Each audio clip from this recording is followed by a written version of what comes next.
السلام عليكم ورحمة الله تعالى وبركاته. شخباركم؟ لاباس عليكم؟ أحوالكم طيبة؟ مرحبا بكم في قناتكم قناة هنية شانيل. نتمنى إن شاء الله هذا الفيديو هذا يلقاكم بصحة جيدة نتوما ومعز عليكم. كيف ما كتشوفوا معايا إن شاء الله بحول الله غادي نحضروا واحد الكيش بالفطر وبالسمك على حسب المتوفر. تيجي رائع ولذيذ، ونتمنى ان شاء الله بحول الله تجربوه وينال استحسانكم. وبلا ما نطول عليكم ندوزو ان شاء الله وبحوله الى المكونات. بسم الله على بركة الله.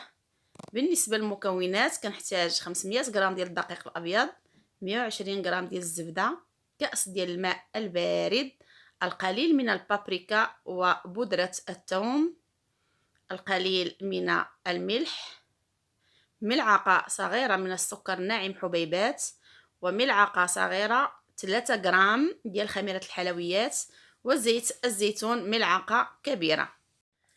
بسم الله على بركة الله. ندوزو للطريقة. في الإناء اللي غادي نحضر فيه العجين كننزل فيه الدقيق ونضيف عليه جميع النواشف بما فيهم الملح والسكر وبودرة الثوم والبابريكا. بابريكا كتبقى اختياريه، اللي بغى يدير الحاره او الحلوه. كندمج هاد المكونات حتى كيندمجوا لينا النواشف كلها، ومن بعد كنضيف 120 غرام ديال الزبده اللي ذوبتها، كنضيف ملعقه كبيره ديال زيت الزيتون، وكنحاول نمزج جيدا حتى كيتلبس ليا الدقيق كله بهذيك المواد الدهنيه اللي استعملت، الزبده والزيت.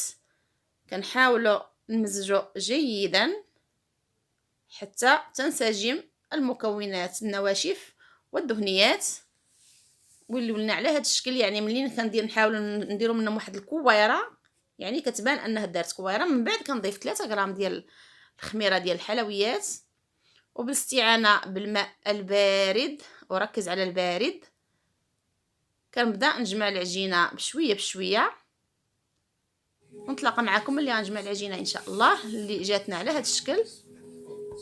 خاصها تكون عجينه قاصحه شويه. بالنسبه للماء راه ما خداتش ليا الكاس كله، خدات ليا كاس الا ربع. صافي. في هذه الاثناء كناخذ واحد البلاستيك غذائي وكنحاول ندير فيه العجين ونخليه يرتاح. نقدروا ندخلوه للثلاجه واحد 10 دقائق او لا بين ما وجدنا الحشوه ديالنا.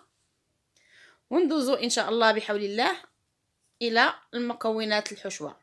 كنحتاج 300 غرام ديال الحوت مشكل. انا عندي هنايا عندي القمرون، وعندي الكالامار اللي قطعتهم على طريفات صغار، وعندي 300 غرام ديال الفطر. اللي ما متوفرش ليه الفطر الطري يستعمل الفطر المعلب. وكنحتاج القليل من بودرة الثوم والحار اللي كيبقى على حسب الاختيار. عندي التوابل ديال الحوت والقليل من الملح، صلصة الصويا، ورق الغار، وعندي المعدنوس او البقدونس اللي مقطع اطراف صغيرة جدا. بالنسبة للطريقة كناخذ مقلاة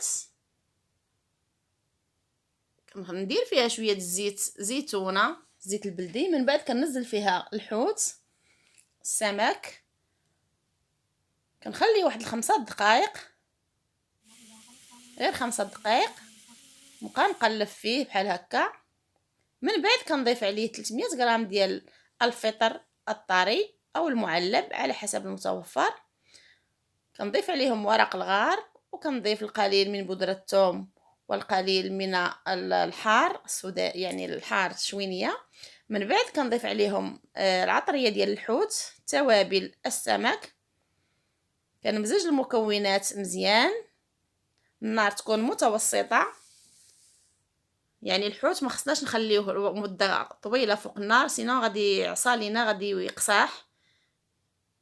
انا تقريبا هنا خليته طاب شي 8 دقائق. من بعد كنضيف البقدونس ومزيج جيدا، ومن بعد كنضيف صلصه الصويا اللي كتعطينا واحد النكهه رائعه. غير ملاحظه اخواتي، الا كنا غادي نستعملوا صلصه الصويا ردوا البال من الملح، ما نكثروهاش لان صلصه الصويا مالحه بزاف. كنخليو الحشوه ديالنا تبرد، كندوزو للعجين نحاولوا نبسطوه. واحد السمك يكون فيه ديال 2 ملم تقريبا. هنايا انايا عندي هاد ليمول اللي غادي نوجد فيهم لي كيش، ديجا دهنتهم بالزبده ودرت عليهم الدقيق. وانا غادي نستعمل هاد المرشم الدائري اللي القطر ديالو كبر من الليمون اللي غادي ننزل فيهم الكيش. كنحاول نقطع دوائر وكناخذ دوائر كننزلهم في المول بهذا الشكل، ونضغط على الجوانب، نضغط على الجوانب هكا بهذا الشكل، ونحاولوا نحافظوا ان السمك ديال العجين يكون بحال بحال في المول كله. نحاولوا نديروا وحيده اخرى. دائما كنضغط على العجين من وسط المول الى الخارج باش نخرجوا الهواء اللي كيكون تحت العجين، ونركزوا على المنظر يجي زوين ومقاد باش لي مول ديالنا يجيونا مشنفين وزوينين. صافي، وكنمشي بنفس الطريقه حتى كنكمل العجين اللي عندي. الزوائد اللي كيشيطوا ضروري كنجمعهم دغيا وكنديرهم في البلاستيك. هنا كناخذ واحد الفورشيط كنحاول ندير ثقب في جميع العجين هكا حتى من الجوانب حتى كنكمل بنفس الطريقه جميع لي مول اللي حضرت. كنخليو لي مول ابار وكندوزو باش نحضروا لاباراي اللي غادي ننزلوها من فوق الحشوه ديال لي كيش. غادي نحتاجوا ليها 2 حبات ديال البيض، 200 غرام ديال كريمه الطهي، عندي 125 غرام ديال يوغورت طبيعي، 3 الحبات ديال الفرماج مثلث او مربع على حسب المتوفر، عندي 50 غرام ديال الفرماج الاحمر اللي حكيته، وعندي القليل من بودره الثوم، وعندي 5 غرام ديال خميره الحلويات. بطبيعه الحال والحشوه اللي سبق لينا ووجدناها. كناخذ واحد الاناء اللي غنحضر فيه لاباراي. بالنسبه للحليب غادي نخليه الى جنب، الا احتاجيتو غادي نزيد منه القليل، الا ما احتاجيتوش صافي راني ما غنستعمل منه والو. هنا في الاناء غادي ننزل 2 حبات ديال البيض، غادي نضيف عليهم كريمه ديال الطهي واليوغورت الطبيعي، يوغورت طبيعي مسوس 125 غرام، وكنضيف الحبات ديال الفرماج 3 حبات. صافي كنحاول ندمج جيدا المكونات حتى كيذوب لينا حتى المثلثات ديال الفرماج. من بعد كنضيف القليل من بودره الثوم، راس ملعقه صغيره ديال بودره الثوم، وكنضيف خميره الحلويات. كنحاول ندمج جيدا المكونات حتى كيندمجوا لينا مزيان. بالنسبه للحليب غنكون ضفت شي ملعقه كبيره، وكنضيف القليل من الملح. صافي ندمج جيدا، ومن بعد ندوزو للمرحله ديال باش نعمروا لي كيش ديالنا. صافي من بعد ما حضرت الاناء اللي غادي يدخل الفرن، نزلت فيه جميع الليمون اللي حضرت. صافي وكنبدا نوزع في الحشوه بشكل متساوي في جميع الليمون، يكونوش عامرين بزاف لحقاش غادي نزيدو عليهم مازال لاباراي. كنعمرهم بهذا الشكل يكون شكل متساوي ومقادين ما عامرينش بزاف. صافي وكنبدا ننزل في لاباراي بشويه بشويه كيف ما كتشوفوا معايا حتى كنكمل لي مول كاملين. في هذه الاثناء انا ديجا مشعله الفران على درجه حراره 180، كندخلوا ليه لي كيش ديالنا حتى كيطيبوا، كيبداو يتحمروا، يطيبوا لنا من الاسفل ومن الفوق من الوجه.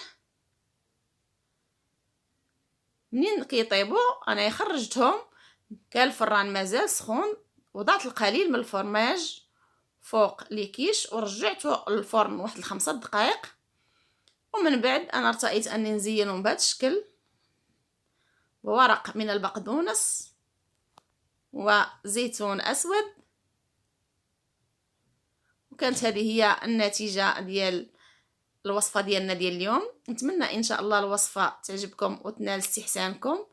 وصفه تجي رائعه ولذيذه، وكيبقى لكم الاختيار في المكونات. تقدروا ديروها بالكفته وبالخضار، اي نوع من الخضار، سواء الجزر او الكوسه او يعني على حسب المتوفر.